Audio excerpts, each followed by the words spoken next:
What it do? What it do? It's your boy Mike back again. Some more audio commentary.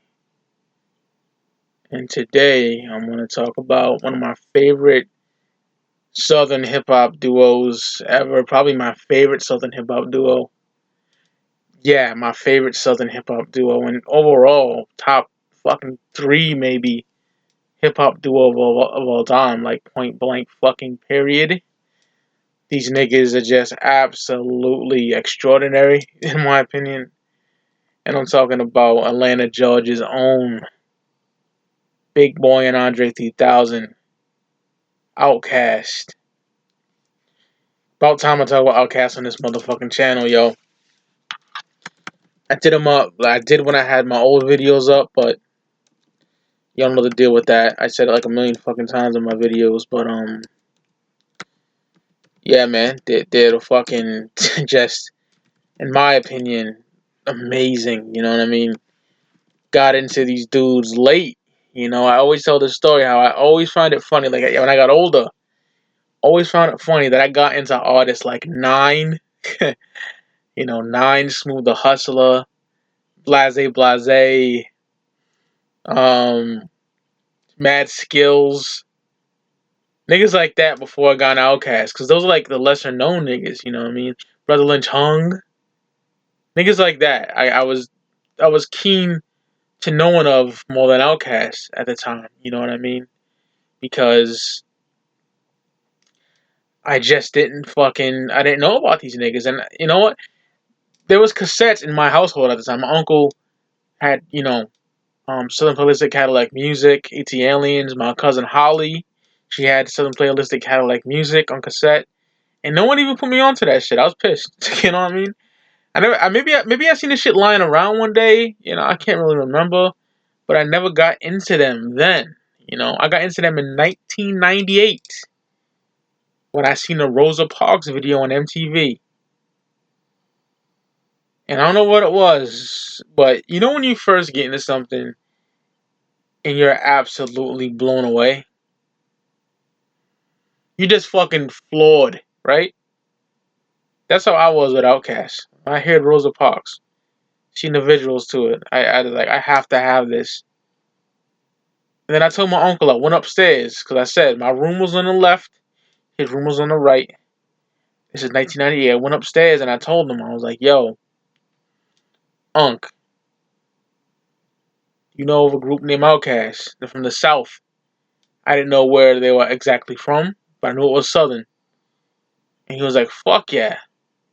They got a new album coming out. So, as soon as, yeah, and he showed me Southern Playalistic then. I listened to that first and I was like, I was absolutely blown away. Absolutely blown away. Fucking. Another thing, like Andre 3000, he's looked more as the better MC, but I think these niggas are equally as dope, but Andre may be better by a slight hair. You know what I mean? But Big Boy is no motherfucking slouch. Don't get that fucked up. You know what I mean? Amazing shit. Amazing shit. I adore this fucking group. Absolutely. I adore this group. To me, they have some bumps in the road. We'll get to that, but they have a body of work that is just will stand the test of time forever. This group is just iconic. So let's get to the ranking, shall we? I already said how I got an Outkast. But no, fuck that. I want to talk about Aquemini, how I got it. I bought that shit as soon as it came out the first fucking day. I want to say I got Lauryn Hill, The Miseducation of Lauryn Hill with that. And Exhibit 40 Days, 40 Nights. I got 3 CDs of that. I want to say that was all of them. I want to say. And I was just so ecstatic to have that Outkast, man. The booklet, everything about that shit is just, oh my god. We'll get to that later, though. But I also mention that. That was the first Outkast album I got physically. I got on CD, 1998. So we'll get into the album later. But my ranking goes like this. I wasn't gonna rank this because it's a fucking soundtrack. But They consider it a fucking Outkast album for some reason. This is the only Outkast album I do not own physically. I do not have it downloaded on my iPod or my phone or nothing like that. Because I basically don't like it, to be honest. You know what I mean? It's not whack per se. I just can't get into it. Hollywood Divorce. I remember that was a single, if I can remember correctly. Ah, man, Anthony. What do I like on here? I'm trying to think. I'll be honest, man, I just don't like this album, man. Nothing really stood the fuck out. I'm just being honest. The movie was kind of so. I seen the movie a long time ago. I don't even remember this shit. This came out in 2006. Um, Coincided with the movie Idlewild. I don't really consider it an Outkast album, to be honest. It's just not that good in my personal opinion, man. Song called Peaches was on here. I remember correctly. Not that great of an album. They should have had a full length studio album, like without a movie behind it. That would have been fucking incredible. You know what I mean? And make it dope, because that album's not that good at all. So that's Idlewild coming in as my least favorite Outkast album. I just can't fuck with it. It's a soundtrack necessarily, but they consider it a studio album as well. But I can't rock with it. I just can't. You know. Next, we have the Speaker Box / The Love Below. Now, funny story with this album was this came out in 2003. I want to say around my birthday. I can't really remember. I'm gonna look that up when it came out, because was it like Christmas time or my fucking birthday? I can't remember.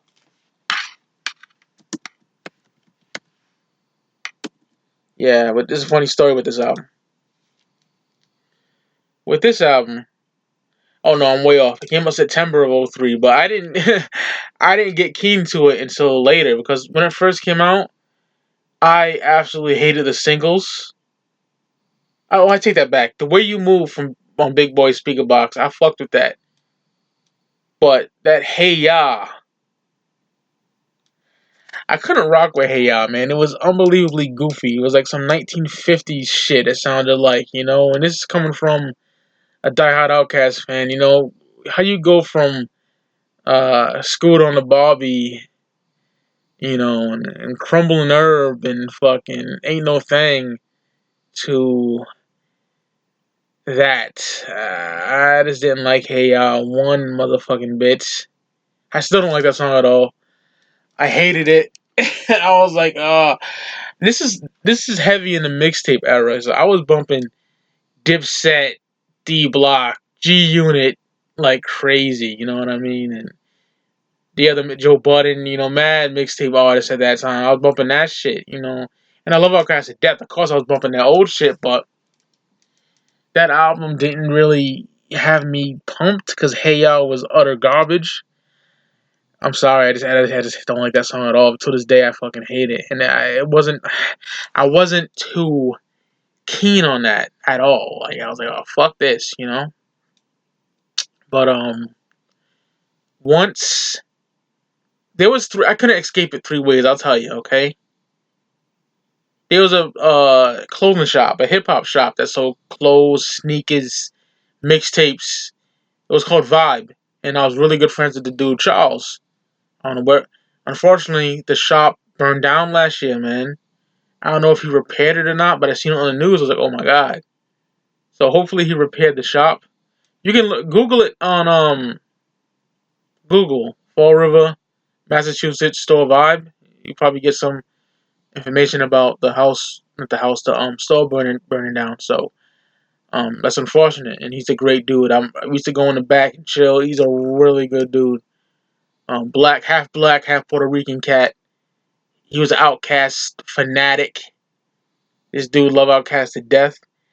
And when I went in there, and he's from New York originally, when I would go in there in the store to get like a mixtape or something, this nigga be playing that speaker box like crazy. Um, Both of them, Speaker Box and the Love Below disc. As you know, it's a double disc. He was playing that like crazy, and I was like, oh god. And I didn't like what I was hearing, my nigga. I just didn't like what I was hearing, you know. And then my nigga Ray, one of my best friend at the time, and he's doing a bid. You know what I mean? Hope he gets home in 2021. That's what I heard anyway. So hopefully he's holding his head. You know what I mean? He didn't do nothing fucked up. I'm not gonna say what he did. It was, to me, it was justified. All right, it wasn't nothing fucking crazy, but it was justified by that way. But yeah, man, he would play that album too like fucking crazy during our like blunt rides and stuff, you know. And then my uncle would play it like crazy because my uncle bought the album. You know what I mean? It's like, yo, no matter what, I can't get away from this album. Whenever I would chill with them three dudes, it's all I would hear. Seriously, they would play that like crazy. So around like Christmas time, yo, on my birthday, I can't remember which November or December of 2003. Excuse me, November or December of 2003. I bought it just to see what the other hoopla is about. You know what I mean? And I fuck with this album, man. I really do. It's one of my least favorite Outkast albums, but I do fuck with it. Okay. The Love Below. What I like about that is, as y'all know, I don't know if you know this or not, I'm a big Prince fan. You know, diehard Prince fan. Only of his 1987. I mean, I'm off. What the fuck am I talking about? Only of his 1978 to 1989 period. Those years, the 90s stuff I can't really get into. I like nasty, freaky Prince. You know what I mean? When he talked about fucking and shit like that. I love that shit. And not only that, he talked about various other topics, of course, but people don't understand that. No, that's not Prince fans, but that's my era of Prince I like. I'm not really big on everything else after that. You know, there's some good 90s shit, but not all of it, you know. And that album remind me of some Prince shit, you know what I mean? The Love Below. I love The Love Below. It's a great fucking album, man. That disc is great. Speaker Box is dope too. There's some real dope slamming cuts on there. And one of my favorite tracks off that Speaker Box, yo. What the fuck's the name of it? With Ludacris and these other niggas on it. I can't remember. Oh, what's the name of that shit, yo? I don't know. I don't want to sit here like drawing a blank. I don't have the disc next to me, you know what I mean? Let's Google that shit right quick. This song is just slamming. Tomb of the Boom. Yeah, there you go. With Concrete and Big Gip or Goody Mob. I fucking love Goody Mob. First two albums only though. But yeah, man, like that shit is fire. Son. I think Luda said, "I'll be chilling with some nasty hoes, eating pistachios." Just love that fucking track. It's a slamming track. And my favorite track on the Love Below is the track where, you know, one of the few tracks that Andre actually raps on that album. The last track, A Life in the Day of Benjamin Andre. My nigga. That shit is amazing. Like, even if you don't like this album, some people don't, listen to that track. Amazing shit. He killed that shit. The story just so fucking dope. So, 2003, Speaker Box / The Love Below. That's what I rank next. And then next, I would have to go with, let's see, Stankonia 2000. Stankonia was fucking huge. Aquemini, I would say, really put like niggas on the map. Cause that's when I got into them, you know. They were like mainstream known then, like really getting out there. But they were out of here when Stankonia dropped, yo. They were off, my nigga. Like, B.O.B. Bounds Over Baghdad, So Fresh, So Clean, Miss Jackson. Who can forget about Miss Jackson? That album is incredible. You know, a lot of people, don't like it. I don't know why, but I love Stankonia. I think Stankonia is a fucking masterpiece. It's just great. I love it. Love, love, love it. I know it's a single, and for some reasons, it kind of this is like backpackers. I see this on hip hop forums. Like, if you say a single is your favorite song, it's like, what the whoa, all you listen to is the singles. Niggas is dumb. But So Fresh So Clean might be my favorite song on this album.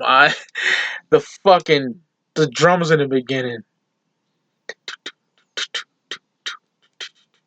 I love that shit. And Sleepy Brown on the hook. And the fly shit that Big Boy spitting. The fly shit that Andre spitting. That song is fucking incredible. I just absolutely love that song. Like Big Boy, that's what I mean about how big underrated Big Boy is. The nigga spits that sly, slick, pimp shit so effortlessly. It's just amazing. I absolutely love So Fresh So Clean. That shit is fucking flawless. Oh man, I can't get enough of that song. uh, Gasoline Dreams. That shit's fire. Um, man, Be Real is on here from Cypress Hill. That whatever song that's called, that shit is fucking heat. Let me pull up the track list and Stankonia. Next time I'll just get my CDs out, but I gotta dig and dig. I know where the shit's at. It's in boxes on top of boxes. I told y'all before. Excuse me. But yeah, Snapping and Trapping, banger. Um, Humble Mumble with I think Erica Badu's on there. I love that fucking song. Erica Badu though, I don't mean to get off track, but that bitch is nasty. I think on Instagram recently she showed her fucking armpits. The bitch got mad hair on her arm. I want to fucking puke. I lost my lunch. And I love Erica Badu's first two albums, but that bitch is a nasty fucking cunt. That made me fucking disgustingly sick. But yeah, man. Everything on here is fucking fire. Gangsta shit. That shit is tough. Love that fucking song. With Slim Calhoun, C-Bone, and Timo. No, Timo of Goody Mob, that shit's fire. Yeah, this whole album is fucking great in my personal opinion. I can't get enough of this album, to be honest, man. I love this fucking album. It came out in 2000. 2000 to me is a great year for hip hop. A lot of dope shit came out that year, in my personal opinion. You know what I mean? Reflection Eternal, Let's Get Free, We Are the Streets. I'm going Spring Clientele, which was my favorite album of 2000. You know what I mean? Mad shit came out that year, dope shit. But The Dynasty, Rock La Familia. Yeah, man, Stankonia, classic, masterpiece, great, great fucking album, great album. So that's next on my list. So next we got, let's see, we'll go with Stank. No, I just said that. We'll go with Southern Playalistic Cadillac Music, 1994. This is the first Outkast album I heard due to my uncle. I heard Rosa Parks. I told you I seen the video. When I went upstairs, he played me that cassette, and my God, that Peaches intro, that's dope. Introducing Outkast, where they're from and whatnot. I love that intro, dope as hell. And then Ain't No Thing, man. This is Outkast on some gangster shit. Basically, song is dope as hell. I love that track. That track is fire. Um, no, my bad. You get my intro to let you know, then you get Ain't No Thing. Yeah, but Ain't No Thing is just fucking dope as hell. My favorite track of Stankonia, not Stankonia. What the fuck? That's what S is fucking me up. Southern Playalistic Cadillac Music. My favorite track of Southern Playalistic would have to be um either Ain't No Thing or Crumbling Herb. I love Crumbling Herb. Dope ass fucking song. I'm a weed smoker. Love that fucking song. Fire. Play His Ball. Everybody knows that. Um, Get Up, Get Out. Featuring CeeLo. Everybody knows that. You know. 1994. Classic. Classic debut from Outkast. The name is all fucking. I think it's like something of Funkadelic. What George Clinton would call his album that. You know what I mean? Something like that if he was from the South. He's from Jersey. But you get what I'm saying. Like that kind of out there shit. Southern Playalistic Cadillac Music. I love that shit. It's some real fly shit. Love the album too to death. It's a fucking masterpiece. 5 out of 5. 5 mic album in my opinion, yo. Love it to death. Love, love, love this album. It is fucking incredible. And this is when Outkast was rocking like, Atlanta Braves jerseys and motherfucking baggy jeans. Big Boy had Big Boy always had braids, I think, for a long time, but he had the braids, and Andre had the clean cut. Niggas were looking like fucking dope dealers and shit. I love that look that they had. And Southern Realistic is fucking. It could have been higher, but there's the other two are superior in my opinion. But it's just fantastic. It's an absolute masterpiece. 1994, Southern Realistic Cadillac Music. There you have it. Next is, for a long time I thought it was my favorite. Could have been my favorite, but I just can't. I gotta give the nod to something else. But we're gonna go AT Aliens next, yo. 1996. Put it this way, yo. It's a fucking tie, okay? I don't know if I ever said this. 1995 and 1996 are my favorite years in hip hop. The overabundance of classics released that year was just mind blowing, And those are my favorite years. I was 10 and 11 years old those years. I was out there buying the cassettes. The memories are engraved into my fucking head. Those 2 years are absolutely incredible. I love 93. I love 94. I love 91, 92. All the 90s is just flawed. My favorite year in hip hop. Years. 95, 96. 96, AT Aliens dropped. And it is an absolute classic. Oh my god. The album is just so fucking good. I honestly can't get enough of it. You know what I mean? I can bump that any and every time. Two Dope Boys in a Cadillac. Big Boy and Andre just schooled that shit. Andre kills it. He got my favorite verse on there. If I had to pick a favorite song of AT Aliens, that's a very tough one. I would have to say, who? What's that fucking track? It's kind of hard, man. Either Wheels of Steel or Two Dope Boys in a Cadillac. Wheels of Steel. I want that fucking Wheels of Steel single. That fucking artwork is fire. I think is it Wheels of Steel? Or Elevators. I think the Elevator single has like an alien on it. I'm gonna Google that.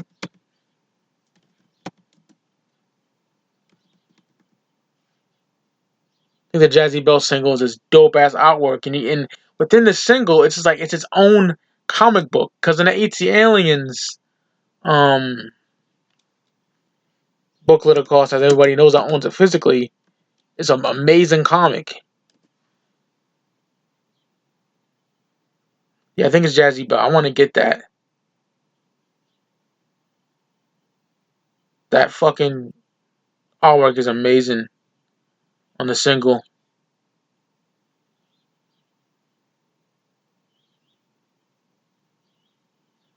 Yeah, man, that whole fucking album is just flawless, man. I fucking love it. Absolutely love it. Like they definitely was on some other shit. So a lot of and maybe threw like the southern gangsta hip hop fans off from the south that love that shit because they were on some whole other shit on AT Aliens. You know what I mean? And there's even a skit on a Aquemini that niggas are like they're on some pimp stuff, now they're on some space shit. Some niggas come to a record store on a skit and they're talking about that. So niggas was not really feeling that. My cousin Jason, my cousin Tanisha that got me into No Limit, like their brother and sister. And my cousin Jason, the nigga looked like Rick Ross, like exactly like Rick Ross. My cousin Jason, he got me, hip to that. He told me that niggas weren't really feeling that, but he loves it. You know what I mean? AT Aliens. They're from Tennessee. But yeah. I just absolutely love that album. AT Aliens. At one point, I was like saying, "This is my favorite," but that 13th floor growing old. Oh, that memories of yesterday with that bitch singing on it. That is the epitome of just great music. You know what I mean? That album. I'm gonna bump that today. Fuck yeah, I'm gonna listen to some AT Aliens today, y'all. I absolutely love that album. It is so good. Oh, I love it. 1996, a motherfucking masterpiece. Now, we'll go to my favorite Outkast album, and that is hands motherfucking down 1998's masterpiece. In my opinion, the magnum opus. Seriously, Aquemini. I just can't get enough of it. It's got not only a sentimental value to it, but oh my god, it's the music is just flawless. Starting off with Return of a Gangster, like that shit is just fucking amazing. Big Boy spitting that shit, man. A nigga don't want no trouble. I just want to kick back my gaiters off, watch my little girl blow bubbles. I love that shit. And then Andre talking about how because Andre around the AT Aliens time wearing like a turban and shit like that, and then by Aquemini he was all out weird with like a motherfucking wig and glasses and a fucking Scottish kilt and just the nigga was just going out there. You know what I mean? So niggas from the hood, probably saying this nigga gay. Is he on drugs? And he referenced that and was like, "Nah, I'm doing better than ever, nigga. Doing better than you." You know what I mean? That I love that shit. Um, Flawless fucking wordplay from both these niggas on that song. Quemini, that album, oh my god, I love it so much. The artwork is like I mentioned this before, like some funkadelic in Parliament type shit. You know, I love that shit. Return of the G. Like I said before, that song is just it starts off boom. You get the Hold On Be Strong intro, but that shit sets it off. Then Rosa Parks, which I absolutely adore. One of my favorite singles from them. One of my favorite songs from them. And then these niggas have Raekwon, the chef, from the mighty fucking Wu-Tang Clan on this record. And Wu-Tang was on fire at this time. They just released Wu-Tang Forever. They're my favorite entity in hip-hop, my favorite hip-hop group, period.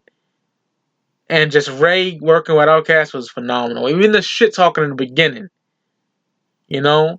From Big Boy and Raekwon just talking shit in the beginning. And Ray's like, hit this Henny. So they were in the studio recording that shit together. Ray didn't email them niggas a verse. They recorded that in the studio together. Like a lot of niggas did in the 90s, man, early 2000s. I miss that shit. Dope shit. And that song is absolutely flawless. Synthesizer, speaking of Funkadelic in Parliament, featuring George Clinton. Slump. West Savannah.